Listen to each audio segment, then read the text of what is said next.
चलिए बच्चों, हम लोग चलते हैं बेसिक क्लास त्रिकोणमिति को समझते हैं। उसके बाद जो है आपको इसी पर कंटेंट हम लोग बनाएंगे बेसिक क्लास पर, और इस वीडियो को देखना आपके लिए बहुत ही जरूरी है। कुछ नहीं, लक्ष्य को प्राप्ति कर सकते हैं, लेकिन आप धैर्य रखिएगा तब। त्रिकोणमिति जो वर्ड है ट्राइगोनोमेट्री से बना है, लेकिन उसको बात को छोड़िए, उतना हम लोग 10th क्लास के सर समझाते पाते हैं उसको। अब इसको हम लोग थोड़ा सा कंटेंट को क्या करेंगे, ये जो दो वर्ड से बना हुआ है, पहला हम लोग ले लेते हैं बाबू त्रिकोणमेट्री जो है। पहला इसमें स्टडी दो तरीके का करना है। एक को बोलेंगे ट्रायंगल, समझिएगा, ट्रायंगल त्रिभुज, इतना तो इंग्लिश कमजोर नहीं होगा। दूसरा बोलेंगे ट्रायंगल के बाद इसमें एक वर्ड आएगा ज्योमेट्री।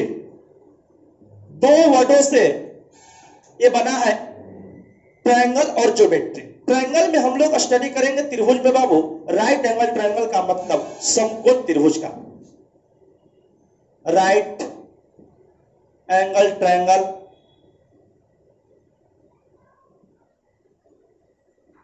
मेरे बात को सुनिएगा, राइट एंगल ट्रायंगल मतलब समकोण त्रिभुज की इसमें चर्चा करेंगे। समकोण त्रिभुज समझ पा रहे हैं? चलिए, राइट एंगल ट्रायंगल है क्या, सबसे पहले समझ लो।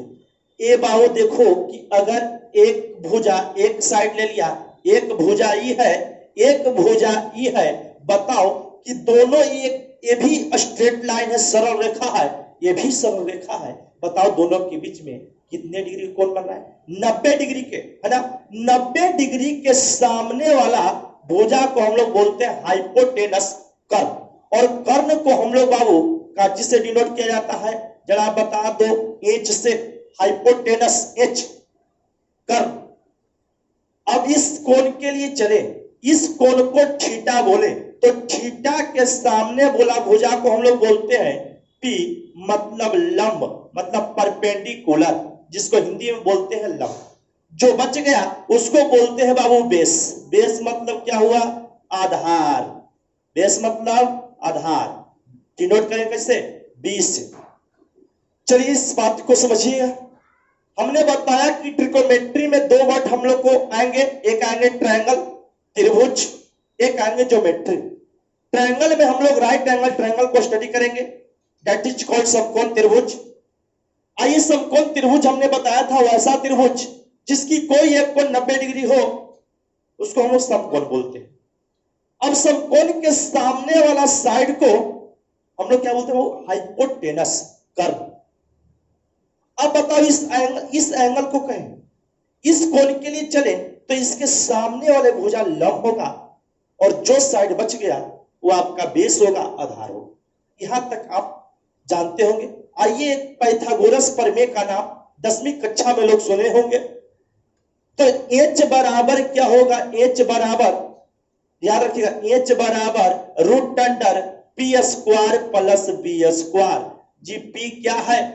तो P है आपका परपेंडिकुलर, B क्या है?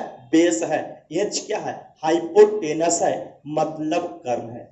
तो क्या आप H बराबर आपको याद हो चुका? H बराबर हो गया है आपका root under P square plus B square, मतलब H स्क्वायर बराबर P square plus B square. तो H बराबर root under P square plus B square, ठीक है। आइए, ज्योमेट्री में हम लोग स्टडी करेंगे यहां पर कोडिरांड का। कोडिरांड को हिंदी में बोलते हैं बाबू चतुर्थांश। क्या बोलेंगे? कोडिरांड। ये क्यों लिखा हुआ है समझिएगा, कोडिरांड चतुर्थांश।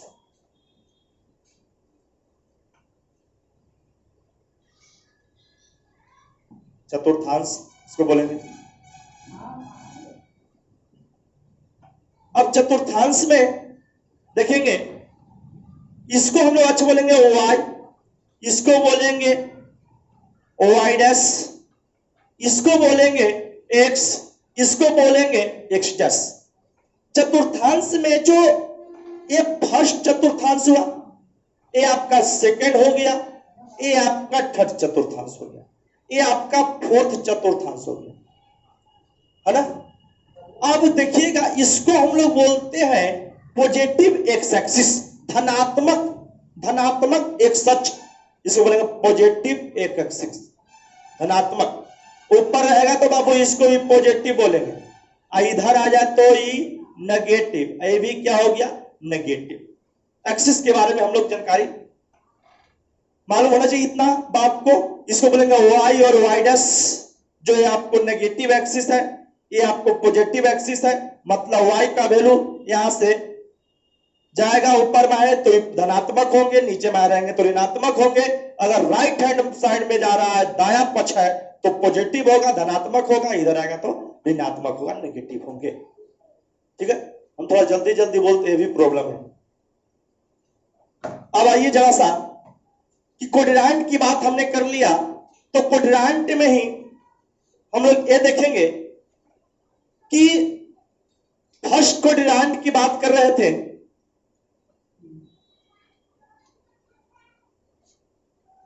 इसको बोलेंगे वाई और वाई डैश, इसको बोलेंगे एक्स और एक्स डैश। ठीक है, फर्स्ट कोडिरांट, सेकेंड, थर्ड कोडिरांट, फोर्थ कोडिरांट, मतलब प्रथम पाद, द्वितीय पाद, तृतीय पाद, चतुर्थ पाद। इसमें ऑल ट्रिगोमेट्रिक फंक्शन क्या होते हैं बाबू? पॉजिटिव होते हैं। प्रश्न बनता है क्यों होते हैं? दूसरा, सेकेंड पाद में साइन और कोसेक, साइन और कोसेक ये दोनों जो होते हैं धनात्मक होते हैं, और बाकी सभी त्रिकोमेट्रिक फंक्शन द्वितीय पाद में ऋणात्मक होते हैं। तीसरा बिंदु, थर्ड कोडिरांट की बात करें, टैन और कॉट, टैन कॉट ये दोनों पॉजिटिव होंगे, और बाकी सभी त्रिकोमेट्रिक फंक्शन अगर तृतीय पाद में या तृतीय चतुर्थांश में उपस्थित रहे तो सब क्या होंगे? ऋणात्मक होंगे। इसमें कॉस और सेक पॉजिटिव होते हैं, और बाकी सभी ट्रिगोमेट्रिक फंक्शन क्या होते हैं? नेगेटिव होते हैं। यहां तक बातों को आप समझ पा रहे होंगे। प्रश्न उठता है कि आखिर क्यों सर, और प्रथम पाद में सर क्यों जो है सभी ट्रिगोमेट्रिक फंक्शन धनात्मक होते हैं, द्वितीय पाद में साइन और कोसेक, साइन और कोसेक के साथ बैंड बाजे बारात के साथ रहेगा। अब सीखिए इस बात को, क्या होगा सर? साइन और कोसेक पॉजिटिव, अब बाकी सब नेगेटिव, ऋणात्मक। टैन कॉट को पॉजिटिव धनात्मक बोलते हैं, बाकी सभी फंक्शन उपस्थित रहे तो ऋणात्मक है ना। लेकिन प्रश्न ये बनता है, आप कुछ वर्ड इंग्लिश में भी हम कन्वर्ट कर रहे हैं, बहुत कुछ रूरल एरिया में इंस्टीट्यूट में यही प्रॉब्लम होता है, इंग्लिश से हमें डर लगता है। डरने की कोई जरूरत नहीं है। चलिए आइए देखते हैं क्यों नेगेटिव होता है, क्यों पॉजिटिव होता है। सभी बेसिक चीज को हम आज डिस्कशन कर दे रहे हैं। मात्र 30 मिनट का वीडियो रहेगा, और इसको देखने के बाद जब आप कंटेंट पढ़िएगा तो लगेगा कि मैं भी कुछ ट्रिगोनोमेट्री जानता हूं और कुछ अलग ढंग से जानता हूं, क्योंकि ये 10th क्लास के ही सिलेबस है। लेकिन आपको ऐसे अब स्टडी यहां पर नहीं करनी है। पॉलिटेक्निक के बच्चे भी इस वीडियो को देख सकते हैं, क्योंकि उनको भी मैं ट्रिगोनोमेट्री हल करने के कुछ यूनिक कॉन्सेप्ट बताते हैं, जिससे क्या हो कि एग्जाम में उसको समय बहुत कम लगे, है ना। आइए, क्यों धनात्मक होता है, क्यों ऋणात्मक होता है? वाई, ये है वाई डैश, एक्स, ई एक्स डैश। चलिए ठीक है, कहता है कि कोण का मेजर, मतलब कोण का मापन धनात्मक एक्स एक्सिस से किया जाता है। यहां सबको जानते हैं, ठीक है। चलिए, ये वाई और वाई डैश हो गया, तो बताओ भाऊ, ये भी आपका पॉजिटिव एक्सिस है और ये भी आपका पॉजिटिव एक्सिस है ना। यहां तक मालूम है आपको कि ये भी धनात्मक अक्ष है, ये भी धनात्मक अक्ष है। यहां से हम लोग राइट एंगल ट्रायंगल का निर्माण करें, मतलब समकोण त्रिभुज बना लिया। ये थीटा ले लिया, देख लो ये थीटा है, तो आराम से मुस्कुरा के बताओ कि थीटा है, तो थीटा के सामने वाला परपेंडिकुलर, ये बेस हो गया, ये थीटा हो गया, तो ये परपेंडिकुलर, तो क्या हो गया? बेस। आइए आपको हो गया हाइपोटेनस का, तो बोलो एच बराबर, ये भी धनात्मक है, ए भी धनात्मक है, धन का स्क्वायर धन मिलेगा, पॉजिटिव का स्क्वायर पॉजिटिव होगा। तो रूट अंडर आपका वैल्यू हो जाएगा P square plus B square. इसका अर्थ यह हुआ कि इसमें लंब भी धनात्मक है और आधार भी धनात्मक है और आपके साथ साथ कर्ण भी क्या है, धनात्मक है। चलिए कुछ एंगल रेशियो की बात कर लेते हैं। एंगल रेशियो मतलब कोणिक अनुपात की बात कर लेते हैं। तो एंगल रेशियो के कुछ वर्ड आप जान जाए यहां पर। एंगल रेशियो, बस एंगल रेशियो जान जाइए। अगर एंगल रेशियो आप जान गए तो आपको सवाल में कुछ नहीं। ध्यान दो, देखिए साइन, तो साइन थीटा बराबर जी पी बटे बी, पी बटे बी। कॉस थीटा बराबर बी बटे सॉरी साइन थीटा बराबर पी बटे एच। कॉस थीटा बराबर बी बटे एच। टेन थीटा बराबर पी बटे बी। ठीक है, साइन थीटा बराबर पी बटे एच, कॉस थीटा बराबर बी बटे एच, टेन थीटा बराबर पी बटे बी। हिंदी में बोलते रहे। साइन थीटा बराबर लंब बटे कर्व, कॉस थीटा बराबर आधार बटे कर्व, टेन थीटा बराबर लंब बटे आधार। अब बताओ साइन जो है बैंड बाजे के साथ किसके यहां जाएगा, कौशिक के यहां, कौशिक थीटा। बेचारा इस सीधा से आपको नहीं दिख रहा होगा, आप पीछे आ जाते हैं तो नहीं सुन। कौशिक देख लो, कौशिक थीटा साइन के इनवर्स हो गया, अपोजिट हो गया कौशिक थीटा। तो ये बी बटे एच दिख रहा है, मतलब लंब बटे कर्व दिख रहा है, तो एच चले जाएगा ऊपर और बी आ जाएगा नीचे। इसे हम लोग बोलेंगे कर्ण बटे लंब। क्या बोलेंगे, कर्ण बटे लंब। कॉस के बोलेंगे तो जी सेक हो जाएगा, तो सेक थीटा बराबर, जब कॉस थीटा बराबर बी बटे एच तो सेक थीटा बराबर एच बटे बी, मतलब कर्ण बटे आधार। चलिए टैन थीटा बराबर लंब बटे आधार, टैन थीटा बराबर लंब बटे आधार। तो कॉट थीटा बराबर, कॉट थीटा बराबर हो जाएगा बाबू आपका, कॉट थीटा बराबर क्या होगा, टैन बराबर पी बटे बी, मतलब लंब बटे आधार। तो ये हो जाएगा आधार बटे लंब, बी बटे बी। इस एंगल रेशियो को आप जान गए, आप यहां तक परिचित हो गए इससे। तो हम लोग यहां पर चलते हैं। बताओ पी भी धनात्मक है, बी भी धनात्मक है, साथ साथ एच भी धनात्मक है। तो जब आप साइन थीटा निकालिएगा तो पी बटे एच करिएगा तो पी भी धनात्मक है, एच भी धनात्मक है ना।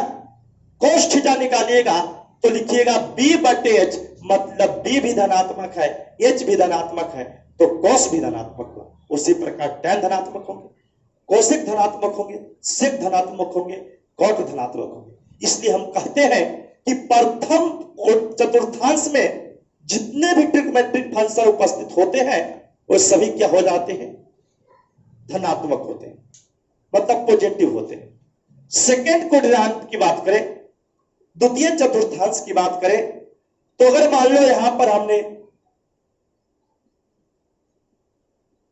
बना लिया, अब बताओ यहां पर बहुत थीटा ले लिया, समझना भाषा ये क्या है। तो इस थीटा सर, इस सामने वाला हो गया लंब पी, तो बोलेंगे इस सामने वाला बाबू तो कहा सर 90 डिग्री ना है, तो ये हो जाएगा हाइपोटेनस कर्व, नहीं कर्व हो जाएगा।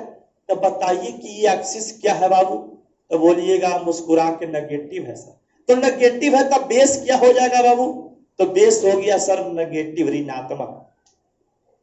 अब जहां जहां आपका बी आएंगे वो सभी ऋणात्मक फंक्शन हो जाए। चलिए यहां पर ये समझ में आया कि जब एच निकालिएगा आप तो एच बराबर पी स्क्वायर और माइनस बी के दी होल स्क्वायर, जरा सा देखो, माइनस बी के the whole square. Minus B, दोनों बेचारे घर में है, उसके ऊपर 2 सवार है। 2 बोला माइनस को के बार गुना हो, 2 बार बोलो माइनस गुने माइनस प्लस और बी के स्क्वायर बी स्क्वायर, तो माइनस बी के होल स्क्वायर और बी स्क्वायर में कुछ भी अंतर हम लोग को अभी देखने को नहीं मिल रहा है ना। चलिए तो यहां पर आते हैं बाबू कि इसका मतलब यह हुआ कि आपको सेकेंड कोऑर्डिनेट में पी भी धनात्मक हो गया और एच भी धनात्मक हो गया। ठीक है, तो पी भी धनात्मक, एच भी धनात्मक और बी क्या हो गया ऋणात्मक। चलिए पी बटे एच, पी धनात्मक एच धनात्मक प्लस में, तो साइन थीटा क्या होंगे धनात्मक। अब बताओ कॉस थीटा बी बटे एच, एच प्लस में अभी माइनस में, प्लस माइनस से क्या है माइनस ना है, इसका मतलब कॉस थीटा ऋणात्मक रहे। टैन आ जाओ, टैन में भी है कि नहीं बाबू, बेचारा बी शामिल है, ये भी टैनों को बना दिया ऋणात्मक। अब बताओ कोसेक में एच बटे पी, बहुत अच्छा सर, एच बटे पी, एच धनात्मक पी धनात्मक, कोसेक थीटा भी क्या हो गया धनात्मक। एच बटे बी, एच धनात्मक बी ऋणात्मक, E plus minus, plus minus minus है ना। कॉट थीटा बी बटे पी, बी ऋणात्मक और पी धनात्मक, दोनों मिल जब जाएगा तो ऋणात्मक बना दिया। इसका मतलब सेकंड कोऑर्डिनेट में द्वितीय पाद में, द्वितीय चतुर्थांश में साइन और कोसेक प्लस में होंगे, अब बाकी सभी फंक्शन क्या होंगे बाबू माइनस में। इस तरह से आगे आप कर सकते हैं। इतना तो हम आपको जानते हैं कि आप इतना तो चालाक है कि आगे बना सकते हैं। चलिए आगे बढ़ते हैं, कुछ इंपॉर्टेंट फॉर्मूला आपके सामने और लिख देते हैं। तो लिखते हैं पहला, अगर आप इतना याद रख लिए, मैं बता रहा हूं त्रिकोणमिति जो है आपको इतना आसान लगेंगे कि मत पूछिए कि आप लोग जो है जिस एडवांस मैथ से आपको दूर दूर भागने की कोशिश कर रहे थे वो आपको बहुत ही नजदीक नजर आएंगे। चलिए पहला sign square theta plus cos square theta बराबर कितना 1। बस छोटी सी सवाल है, इतना फॉर्मूला तो आप याद रख सकते हैं। Sine square theta plus cos square theta बराबर 1। अगला sec square theta minus tan square theta बराबर 1। Cosec square theta minus cot square theta बराबर 1। टेन थीटा बराबर साइन थीटा बटे कॉस थीटा। पचमा कॉट थीटा बराबर, बस उल्टा लिख दो, कॉस थीटा बटे साइन थीटा। ये हमारा बेसिक लेक्चर है, बात को समझ पा रहे होंगे। Sine square theta plus cos square theta बराबर 1। चलिए sec square theta minus tan square theta बराबर 1। Cosec square theta minus cot square theta बराबर 1। टेन थीटा बराबर साइन थीटा बटे कॉस थीटा, तो कॉट थीटा बराबर कोसेक थीटा बटे cos theta बटे साइन थीटा। ये दोनों बातें याद हो चुकी होंगी। ये सारी बातें आप याद कर लीजिए, एंगल रेशियो भी याद कर लीजिए। देखिए आपको ट्रिगोनोमेट्री कितना आसान लगता है। ट्रिगोनोमेट्री को सही तरीके से पढ़ने के लिए मैं आपको जो मान पढ़ाऊंगा त्रिकोणमितीय मान, वो जो आपको बहुत इंपॉर्टेंट, अगर वो याद हो चुका तो कुछ सवाल जो है सेकंड भी समय नहीं लेगा और आपको पूर्ण रूप से वो बन जाएगा। ठीक है, इस वीडियो को हम यहीं तक रोकते हैं।